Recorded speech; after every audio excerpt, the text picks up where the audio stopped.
Minha mãe morava em Recife e veio para São Paulo com apenas 15 anos. Veio fugida com o namorado. Saiu da sua cidade natal porque estava grávida.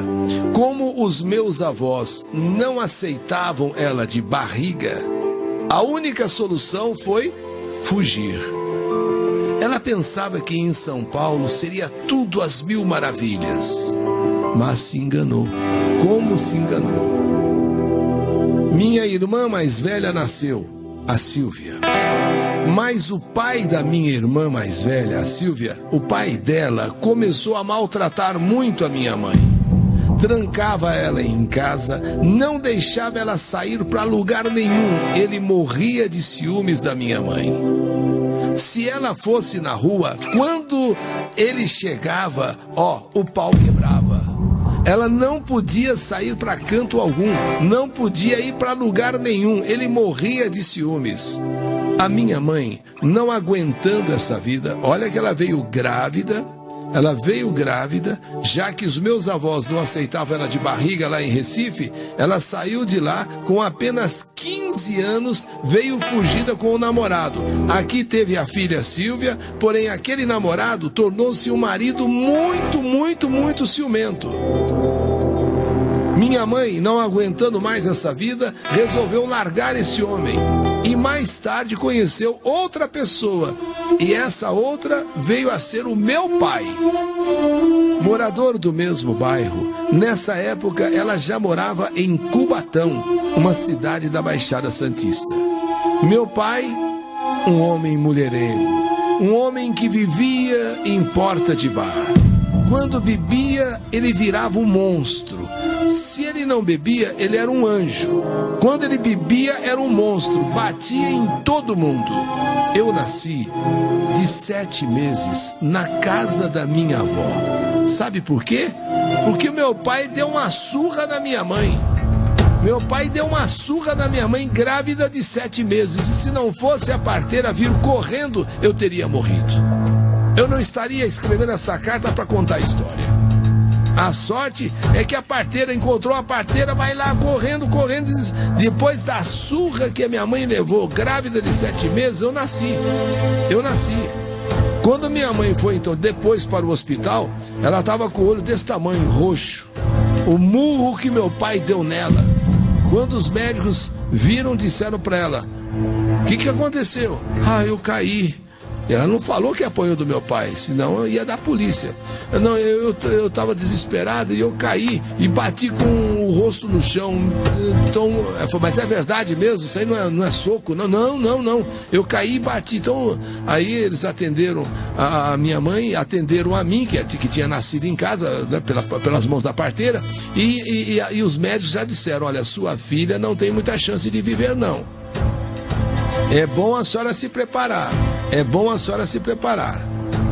Eu tinha problemas respiratórios, meus olhos eram vesgos, eu era estrábica, mas tão estrábica que uma vista era de um lado, a outra vista era de outro. Eu, quando olhava uma coisa, eu enxergava duas. Impressionante. Eu era muito estrábica, muito vesga. E ao mesmo tempo, nasci de 7 meses, e naquela vida que a minha mãe levava, inclusive vítima de uma surra, que foi por isso que eu nasci, que eu cabia dentro de uma caixa de sapato. Eu era tão pequena que eu cabia dentro de uma caixa de sapato. Verdade. Podia me colocar dentro de uma caixa de sapato que eu cabia. Não tinha berço, dormia dentro da gaveta da cômoda. Eu dormia dentro da gaveta da cômoda.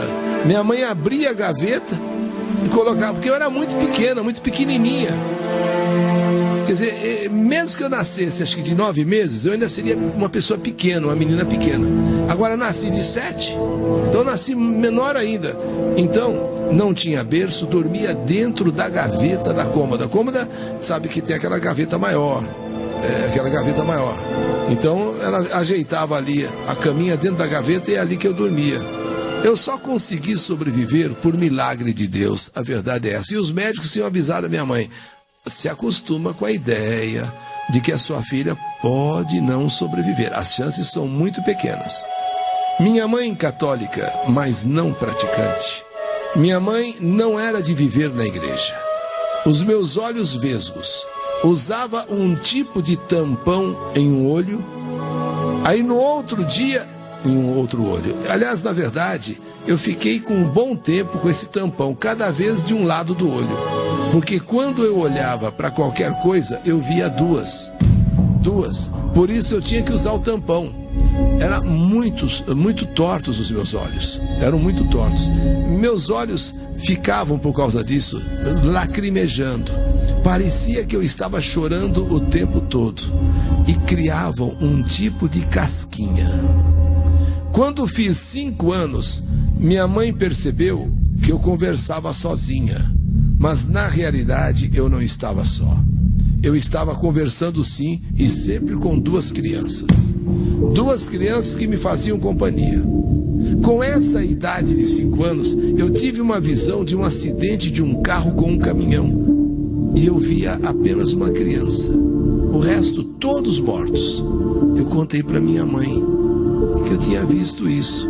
Minha mãe ficou muito assustada. Nunca viu uma criança falar uma coisa dessa. Nunca viu uma criança falar uma coisa dessa, um absurdo desse. Que acidente de caminhão com carro é esse? Que morreu todo mundo menos uma criança? Você tá louca? Você só tem 5 anos para ficar falando essas coisas. Não fala isso não, filha. Não fica, sabe? Contei de manhã. À tarde, um acidente de um carro e um caminhão. E só uma criança sobreviveu. Daí por diante, a minha vida mudou. Como os meus olhos não melhoravam mesmo, minha mãe me levou no médico e ele disse que eu teria de fazer uma cirurgia, porém corria o risco de ficar cega. Foi marcada a cirurgia, mas no dia da cirurgia minha mãe não foi. Não foi porque ela falou que não se sentiu bem, ela sentiu que não devia ir.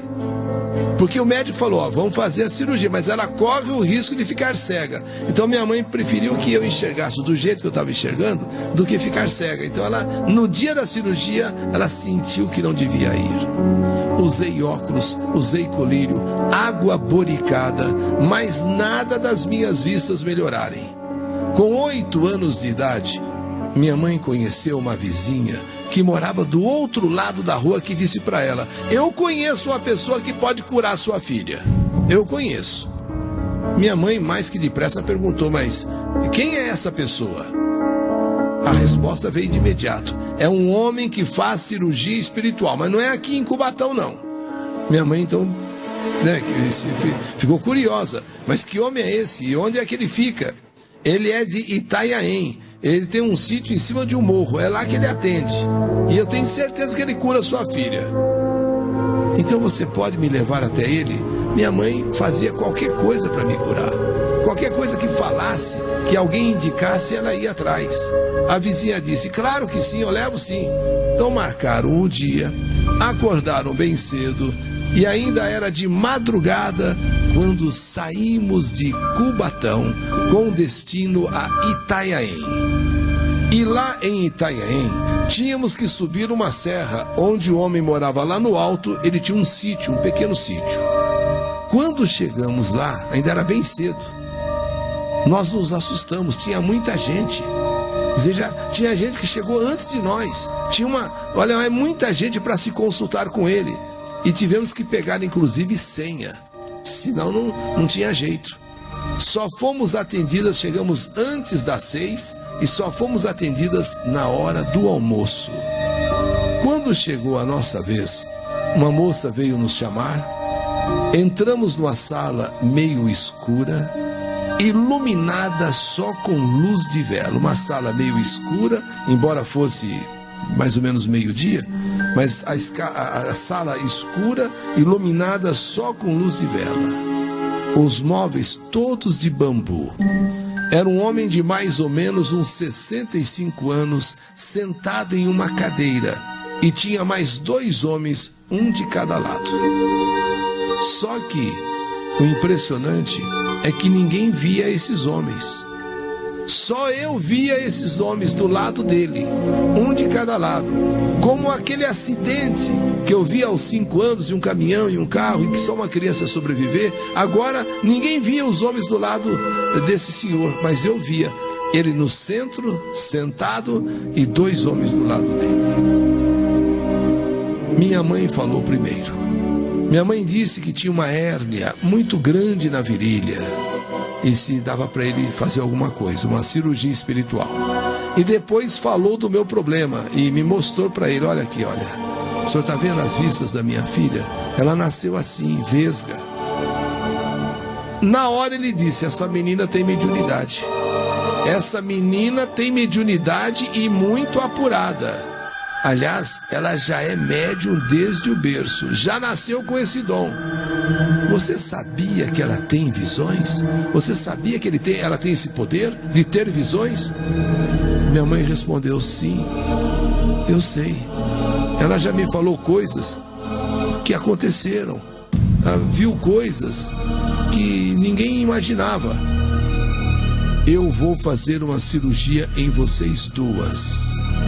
A sua hérnia e o problema das vistas dela. Mas para isso, a senhora tem que fazer algumas coisas. Tire tudo de metal do seu corpo. Tira tudo que tiver de metal. Você e sua filha devem se vestir inteiras de branco. Coloquem uma bacia com água, uma vela e uma toalha branca. Então eu vou fazer uma cirurgia em vocês duas, mas para isso a senhora tem que fazer algumas coisas. Tira tudo de metal. Você e sua filha devem se vestir inteiras de branco, colocar uma bacia com água, uma vela e uma toalha branca. Após ele falar isso, saímos da sala e comentei com a minha amiga que nos levou: você viu? Aliás, assim que nós saímos, eu comentei com a minha mãe: você viu? Tinha mais gente dentro da sala, né, mãe? Não era só ele, não. A minha mãe falou: não, não tinha mais gente, só tinha a moça que ajuda ele, a ajudante dele. Eu falei: não, mãe, tinha mais 2 homens, um de cada lado, você não viu? Tinha a moça que ajuda ele, que é um ajudante, e tinha ainda 2 homens, um de cada lado. A minha mãe então fez uma baita cara de espanto e disse: você tá doida? Que homem nada? Não tinha homem nenhum lá não, era só ele e a ajudante. Não, mãe, tinha um homem de cada lado. Mas assim que fomos para casa, na mesma noite, tudo o que ele pediu a minha mãe fez. Nós nos vestimos de branco.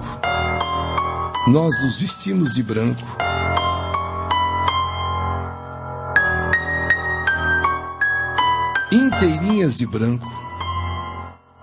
A minha mãe providenciou uma bacia de alumínio com água, uma toalha branca e uma vela acesa. Jantamos. Fizemos tudo o que ele fez, que ele pediu, tomamos banho e fomos para a cama. Minha mãe dormiu igual uma pedra. Aliás, na casa todos dormiram, menos eu. Eu não me lembro a hora. Eu não me recordo exatamente que horas eram da madrugada. Mas 3 homens entraram no meu quarto. Os 3 que eu vi na sala do médico médium. Ele entrou e mais 2, como se fossem 3 espíritos. O do médium, que aquele permaneceu sentado com o ajudante, e os 2. Veio ele e os 2, vieram os 3. E eu fiquei quietinha. Primeiro, eles foram até a minha mãe. Tocaram nela, viram que ela estava dormindo pesado, então pegaram uma espécie de bisturi e tiraram uma bola dentro dela. Jogaram aquela bola na bacia que estava no quarto com água e depois costuraram a minha mãe. Logo em seguida, eles vieram até a mim, tocaram no meu braço e eu pude sentir uma energia muito diferente. Eu estava acordada. Um olhou para o outro e foram embora. Quando amanheceu, chamei minha mãe e disse que eles tinham ido em casa e feito a cirurgia nela. Minha mãe disse que não sentiu nada, mas olhou para a virilha dela e cadê a bola? Cadê aquela enorme hérnia?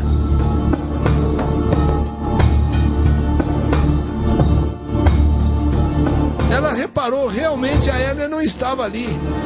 A hérnia não tinha ido, sabe? A hérnia tinha sido tirada. Mas como você sabe? Como você pode me dizer isso? Mãe, eu não consegui dormir quando esses 3 homens entraram. Foram até o seu quarto, fizeram a cirurgia, colocaram aquela bola dentro da bacia d'água e vieram até a mim. Eu estava acordada. Tocaram no meu braço e eu pude sentir uma energia muito diferente, mas depois foram embora. Minha mãe não sentiu nada. Ela só olhou para a virilha e não acreditava de que não existia mais aquela hérnia. Agora, ela só não entendia, já que eles fizeram essa cirurgia, já que nós duas fizemos tudo o que o médium mandou fazer, e eles vieram à noite e fizeram a cirurgia nela, por que não mexeram nos meus olhos? Por quê? Ela só não entendia por que os meus olhos continuavam vesgos. Ora, se eles vieram, fizeram a cirurgia da minha hérnia, por que não mexeram nos seus olhos? Por que não curaram os seus olhos? Passaram alguns dias, voltamos lá. Desta vez, fomos as primeiras a serem atendidas. Chegamos antes mesmo, da madrugada. Chegamos à noite, tipo 8, 9 horas da noite, e esperamos até amanhecer o dia. Assim que entramos na sala, eu já vi os 3 homens, um ao lado do outro, no meio o médium e do lado dele os 2.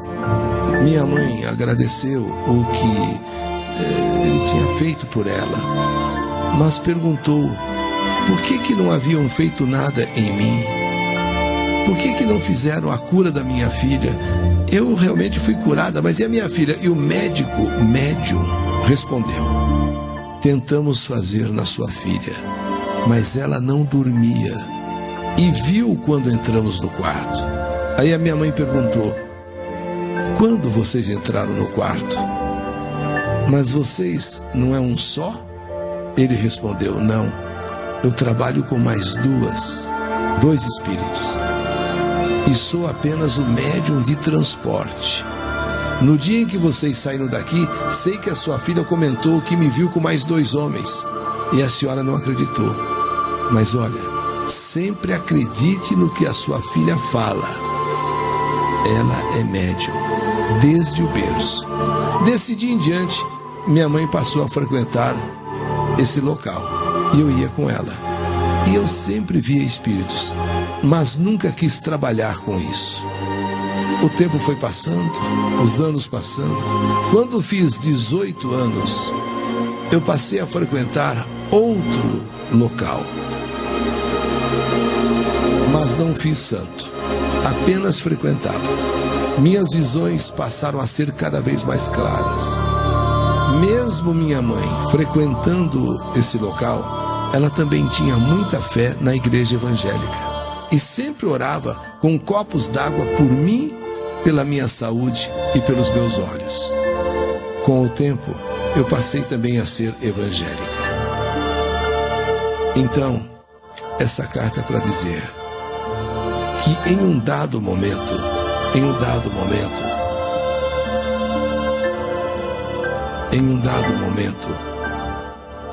em que as coisas se processavam, em que as coisas aconteciam, a minha mãe Valdenice, minha mãezinha Valdenice, sempre preocupada, ela nunca parou de pedir por mim, ela nunca parou de querer o meu bem e de acreditar que eu podia ser uma pessoa de olhos normais.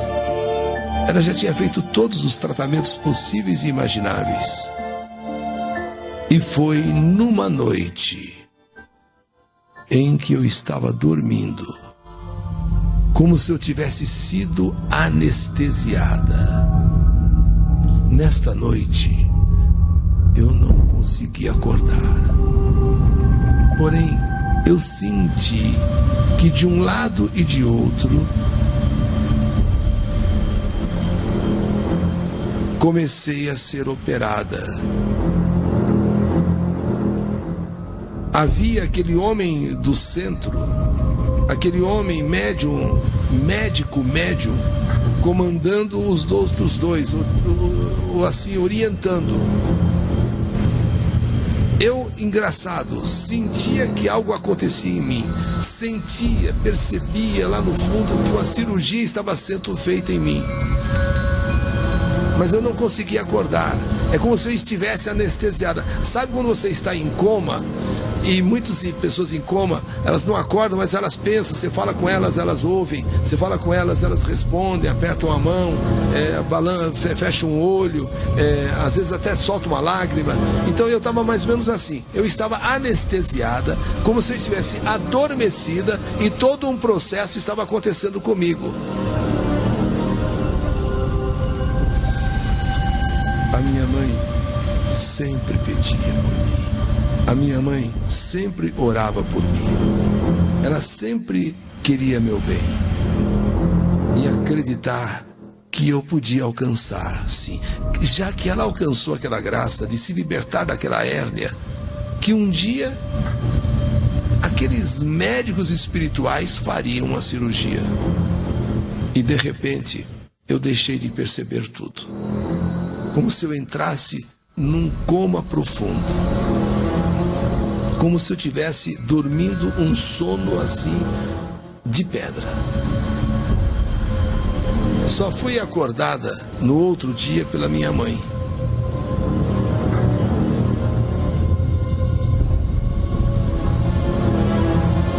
Só fui acordada pela minha mãe, que quando me despertou, ela disse: filha, eu não acredito. Os seus olhos estão bons. Os seus olhos estão... Eu não acredito. E eu então, muito vagamente, eu lembrava de que em algum momento eu fui anestesiada. Embora o meu cérebro funcionasse, eu não conseguia acordar. Adormecida, eu via, eu sentia, e quando por fim eu entrei num sono profundo. Só fui acordar desse sono profundo com a minha mãe me chamando no amanhecer do dia. Julie, acorda, Julie, acorda. Já está na hora de acordar. E quando eu acordei e abri os olhos, a minha mãe gritou: milagre! Milagre! Aconteceu um milagre! O que, mãe? Os teus olhos, minha filha. Os teus olhos, como nunca eu os vi. Os teus olhos no centro. E foi que eu percebi que eu estava enxergando ela direito. Eu não estava enxergando duas coisas. Eu não estava vendo duas coisas. Eu corri olhar no espelho. E ao invés dos meus olhos, um para cada lado, eu tinha os dois olhos centrados e olhando para um mesmo. Para um mesmo.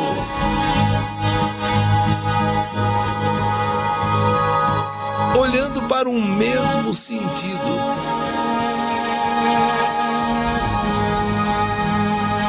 Era a primeira vez que eu conseguia enxergar uma coisa só e nítida, ao invés de duas ao mesmo tempo. Era um olho virado para um lado, um olho virado para um lado, outro virado para o outro, e agora eu comecei a chorar. A minha mãe começou a chorar. Ela antes tinha se libertado daquela hérnia. E por que a minha filha não recebeu o mesmo atendimento? Por que não foi feita uma operação, uma cirurgia na minha filha? E o homem disse a ela: porque ela não dormia. Ela precisava dormir. E dessa vez eu estava dormindo quando percebi chegarem, eu anestesiada, sentia vagamente que alguma coisa acontecia quando entrei então num sono profundo, só acordada pela minha mãe. Que surpresa ao me ver com os olhos agora curados, sãos. Eu havia deixado de ser vesga, eu havia deixado de ser estrábica, numa cirurgia espiritual.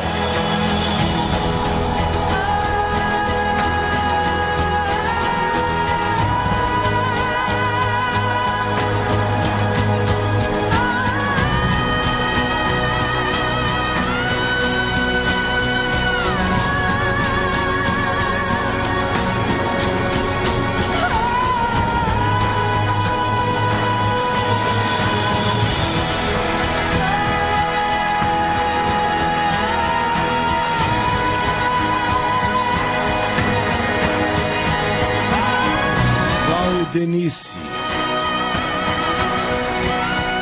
a mãe, a filha Julie e Dália,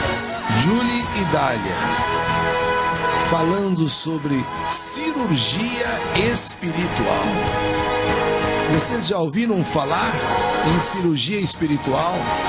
A mãe se livrou de uma hérnia num sono profundo pesado. E foi até lá e perguntou, mas por que fizeram isso comigo? Por que não fizeram também com a minha filha? Porque a sua filha não dormia. A sua filha não dormia. E naquele dia, ou naquela noite, eu estava dormindo. Quando chegaram os cirurgiões, os médicos, ele e aqueles dois, e orientados, começaram a operar. E fizeram a cirurgia espiritual. E entrei num sono profundo, só acordado pela minha mãe, que levou um susto, aquele espanto de que quando eu abri os olhos, os meus olhos curados,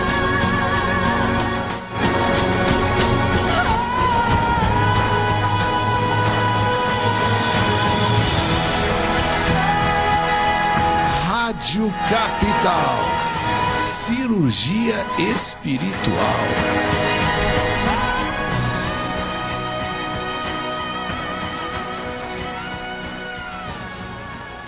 Que saudade de você.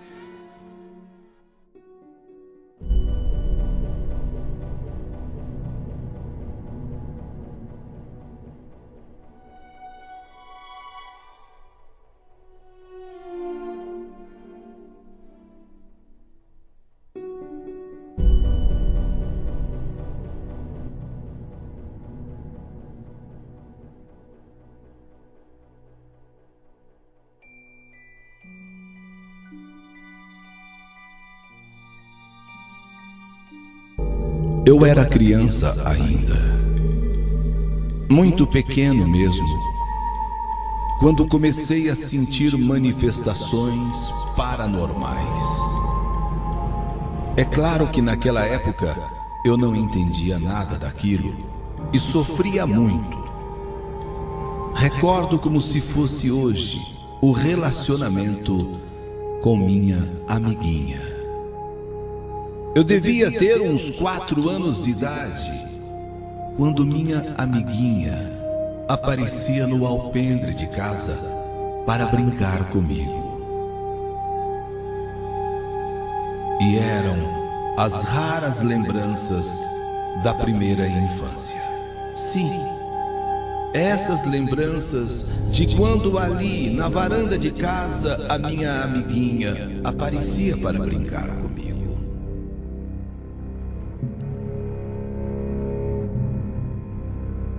E assim, jamais me esqueço da minha amiguinha. Ela era muito bonita. Ela nunca dizia o seu nome. Eu estava ali na varanda e de repente ela chegava, brincava comigo por alguns minutos e depois desaparecia. Simplesmente desaparecia. minha mãe via eu conversando sozinho e começou até mesmo a se preocupar. Eu soube dessa preocupação, claro, mais tarde, quando já grande, quando ela falou, ela conversou, ela disse que ela me via conversando sozinho e ficava preocupada. O que esse menino conversa tanto sozinho? Com quem é que ele está conversando sozinho? É uma amiguinha, é minha amiguinha. Como ela e meu pai eram espíritas kardecistas e frequentavam e ajudavam manter um centro em Franca, a nossa cidade, no interior do estado de São Paulo, eles decidiram me levar a uma sessão para expor o que acontecia comigo, porque era constante aquela coisa de eu estar ali na varanda, brincando ali no alpendre, e de repente eu começar a falar sozinho, a brincar com a minha amiguinha, mas eu só tinha 4 anos. E disseram a uma entidade incorporada ao médium, chefe do centro, que eu brincava, falava sozinho, conversava, dava risada, como se tivesse outra criança ali. Só que não havia outra criança. Porém, era como se eu estivesse brincando com uma criança, disseram os meus pais. Foi quando aquela entidade espiritual, o pai Joaquim, aquela entidade espiritual, um preto velho muito bondoso, respondeu para o meu pai e para minha mãe: tem sim, Zefia. Tem uma menininha que vai sempre lá. Vai brincar com ele. É o espírito de uma menininha, Zefia, que ficou amiguinha dele. É uma menininha. Vai lá na sua casa e brinca com ele. É uma menininha, Zefia. É espírito de uma menininha que ficou amiguinha dele.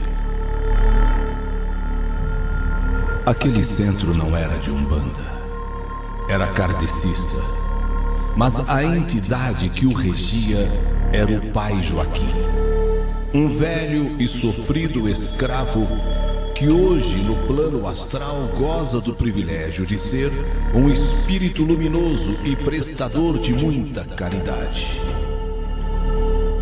Como passei a ficar sob os cuidados dos irmãos de carne e de espírito do centro, meu dom mediúnico foi evoluindo sistematicamente, sem demais assim, prejuízos à minha formação pessoal, sem ter prejuízos da minha formação pessoal. E assim fui crescendo. Já moço, ainda estudante, eu havia me transformado em um dos principais médios de ajuda que trabalhavam no centro, exercendo principalmente a psicografia, sempre recebendo mensagens de espíritos de pessoas que já partiram e que queriam se comunicar com as pessoas queridas, principalmente familiares. Mas desenvolvi mais ainda o dom da comunicação visual, como acontecia com minha amiguinha de infância. Meu nome é Devanir. Ainda jovem prestei um concurso público e fui aprovado para o cobiçado cargo de fiscal de renda do Estado, com um ótimo salário e carreira garantida. Com a aprovação, fui nomeado para trabalhar em São Paulo. A partir de então, eu só frequentava o centro de Franca, diante das possibilidades, numa média de uma vez por mês. Em São Paulo, entrei em contato com a Federação Espírita, onde comecei a prestar trabalhos mediúnicos, atendendo principalmente pessoas que precisavam de passe para obter um pouco de paz e tranquilidade, livrando-se do peso das cargas negativas. Eu também frequentava um centro em Santana, onde ajudava nos trabalhos de psicografia. Na repartição onde eu trabalhava, todos respeitavam a minha condição de médium desenvolvido. E alguns colegas, como a Norma, passaram a frequentar o centro de Santana comigo. Em toda essa trajetória de convivência com entidades espirituais, recolhi muitos episódios, todos interessantes. E a maioria emocionantes demais. Mas teve um caso que marcou profundamente minha vida, envolvendo diretamente essa minha colega chamada Norma. E talvez seja por isso que eu esteja mandando esta carta para a seção Que Saudade de Você. A seção líder em audiência, a seção que tem o maior número de ouvintes em todo o Brasil. Talvez seja até por esse caso acontecido com minha colega Norma que me inspirou a mandar essa carta. Um dia, uma segunda-feira, o expediente na Secretaria da Fazenda estava praticamente encerrado. Como tínhamos que adiantar o preenchimento de alguns papéis, ficamos até mais tarde. Norma estava sentada a uns 5 metros de distância da minha mesa, entretida no seu trabalho. E de repente, em meio àquele silêncio da sala, notei que um homem, todo de branco, havia cruzado a porta. De fato, ele estava todo de branco, sapatos brancos, meias brancas, uma impecável calça de linho branca e camisa branca. Ele entrou silenciosamente, não me cumprimentou e muito menos cumprimentou Norma, e ficou ao lado da minha colega. Quando eu firmei mais a visão, eu notei que se tratava de uma entidade. Não era desse mundo, era de outro. Eu notei, muito embora parecesse real, quando realmente firmei a visão, era uma entidade. Não houve susto algum, porque eu já estava muito acostumado a tantas visões. Percebi logo de início que era um espírito de bem, com boas intenções, e que estava de qualquer forma procurando dar uma certa proteção àquela minha colega. Aquele homem de branco ficou ali, plantado ao lado de Norma, prestando atenção no que ela estava fazendo. Eu tive o cuidado de não me manifestar. Fiquei quieto para não quebrar aquela energia que naquele momento acontecia. A verdade é que o homem de branco permaneceu rodeando Norma por bem, acredito eu, uns 5, 6 minutos mais ou menos. Em determinado momento, ele passou a mão direita na cabeça de Norma, e da mesma maneira que havia chegado, ele de repente partiu, atravessando a parede do fundo da sala e deixando um leve cheiro no ar, um rastro assim de uma neblina branca e perfumada, como se fosse uma neblina bem leve, branca e perfumada. Quando ele passou a mão na cabeça de Norma, eu percebi que ela fez assim um gesto de que sentiu um arrepio. Sabe, eu estou ali, na minha mesa, a uns 5 metros dela. Eu estou observando, fiz questão de não me manifestar para não quebrar aquela energia que estava acontecendo naquela sala. Aquela entidade que a princípio pensei que fosse uma pessoa de verdade, mas logo percebi era uma entidade, se chegou ali perto de Norma e ali ficou 5, 6 minutos, mas quando ele passou a mão em sua cabeça, ela sentiu uma espécie de arrepio, e eu estou aqui do meu lado observando, e aquela entidade, aquele espírito então desaparece em forma de uma neblina bem leve, bem branca, e deixa um rastro perfumado. Aquele perfume de jasmim de repente invadiu toda a sala e Norma perguntou: "Você está sentindo um perfume?" "Estou." "Engraçado, que perfume é esse?" "É jasmim. Jasmim puro." "É verdade, é jasmim, mas de onde vem esse perfume? E de repente, tão gostoso esse perfume." "Foi ele quem deixou." "Ele? Ele quem?" Norma. O homem de branco. Homem de branco? Que homem de branco? Um homem todo vestido de branco esteve aqui. A Norma ficou estática. A Norma ficou parada e me olhando em seguida. Ela se levantou da cadeira, aproximou-se da minha mesa, sentou-se à minha frente. E ela conhecia perfeitamente os meus dons.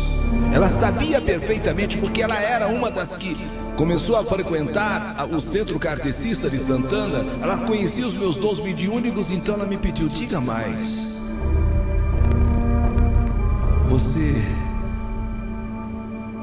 Você sentiu alguém aqui nesse local, nesse ambiente? Fale mais alguma coisa sobre o que você viu aqui.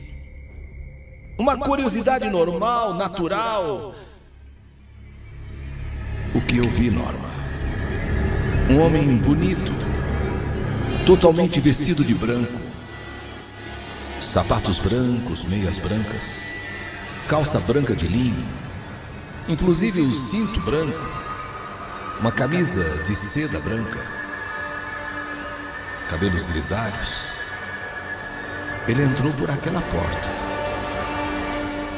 Eu até pensei que fosse alguém aqui da secretaria, mas logo eu percebi que era uma entidade. E foi direto em sua direção. Em minha direção? Sim. E ficou ao seu lado por uns 5 ou 6 minutos. Eu estava aqui, observando. Não fiz nenhum gesto, não fiz nenhuma manifestação para não quebrar a energia. E esse espírito ficou ao teu redor 5 ou 6 minutos. E no momento final eu vi quando ele passou a mão direita em sua cabeça. Sim. E notei quando você sentiu uma espécie de calafrio. Foi verdade ou mentira? Você não sentiu um certo arrepio? Eu estava daqui observando. Eu senti uma coisa assim. Eu senti realmente um calafrio, um arrepio. E depois ele se dirigiu ao fundo da sala. E a partir daí, esse perfume em meio a uma pequena e fraca neblina. E desapareceu. Eu tenho certeza que veio aqui para te dar uma bênção. Tenho certeza que veio aqui para dar uma proteção a você.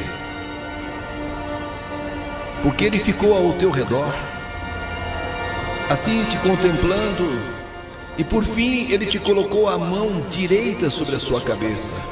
Ele colocou a mão direita sobre a sua cabeça. E foi quando então você sentiu o arrepio. Eu aqui fiquei vendo. É verdade. É verdade. Eu senti realmente uma coisa assim. Agora, quem será esse homem? Quem será esse espírito?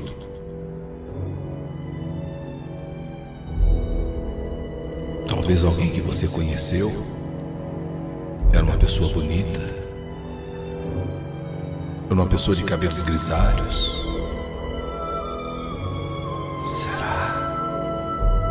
Será que é ele? Ele quem, Norma?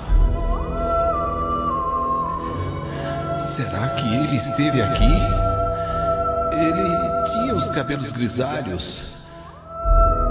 E ele realmente adorava a cor branca, tanto que boa parte da vida dele só usou roupa branca.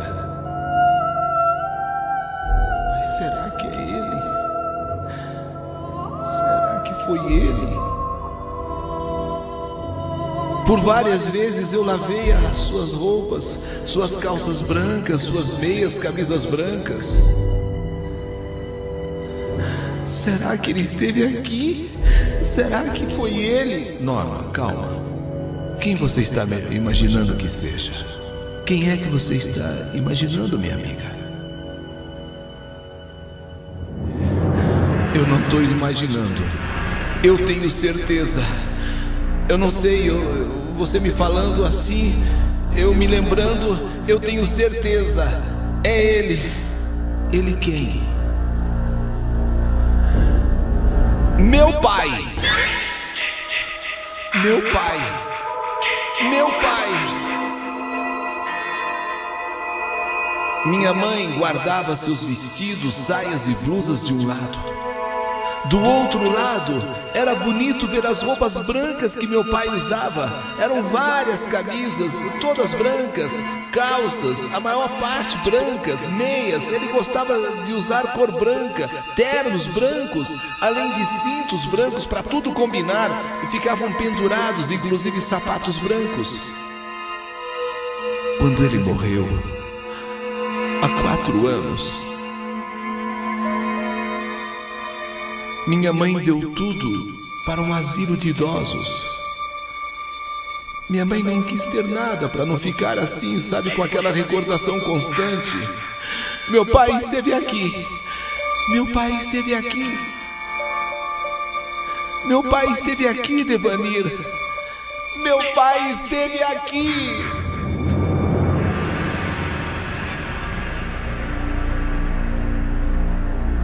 Então ele veio te visitar. Ele veio te visitar. Ele veio te abençoar. Como é bom saber, como é bom saber que ele esteve aqui, que ele ainda está comigo. Como é bom saber.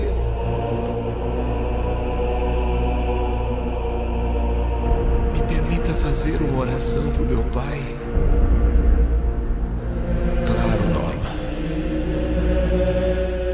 Podemos fazer essa oração juntos.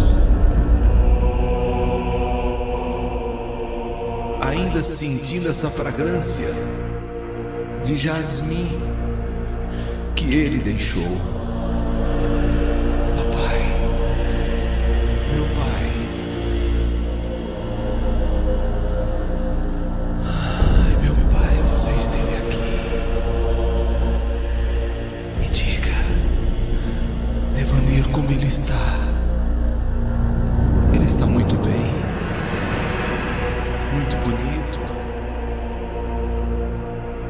Ficou ao teu redor, pensando bem, como um verdadeiro pai, te olhando, te admirando, dando voltas em torno de você.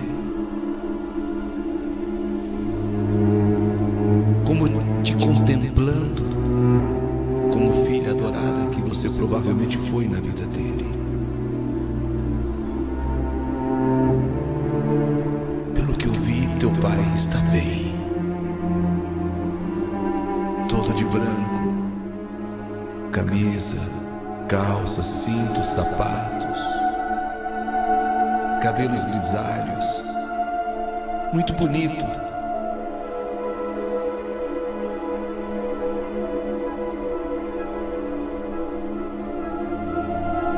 Vamos até a sua mesa, onde ele esteve,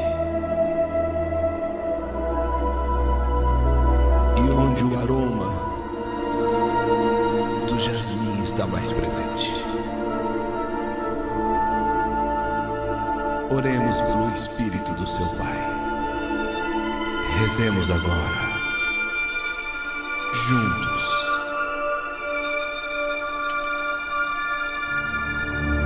E assim oramos, e assim rezamos.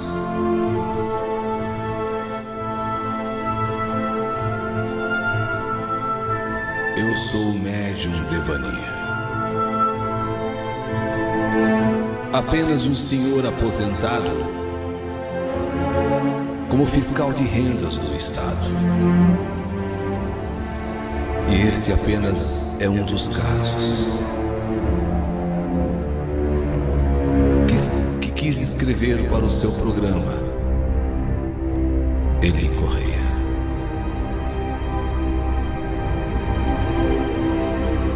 Esta é uma das tantas histórias que, como médium,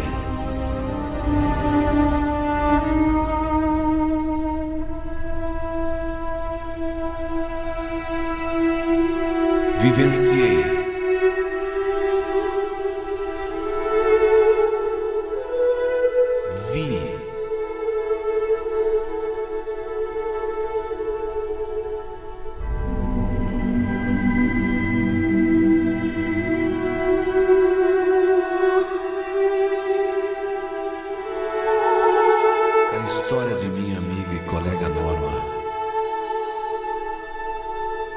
eu dei o nome de O Homem de Branco.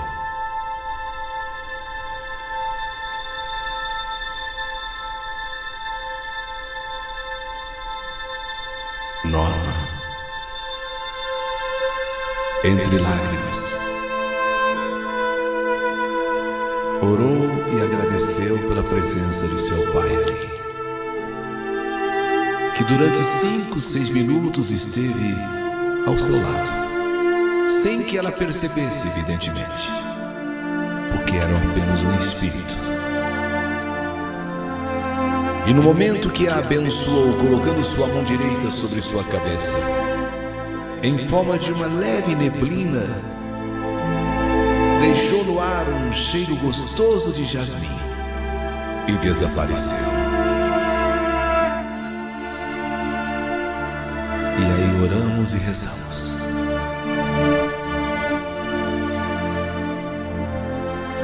E chorando, Norma agradeceu a presença do Pai. Num momento assim, inesperado, de repente, que saudade de você. Rádio Capital.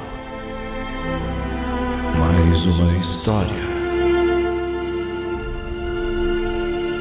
que a vida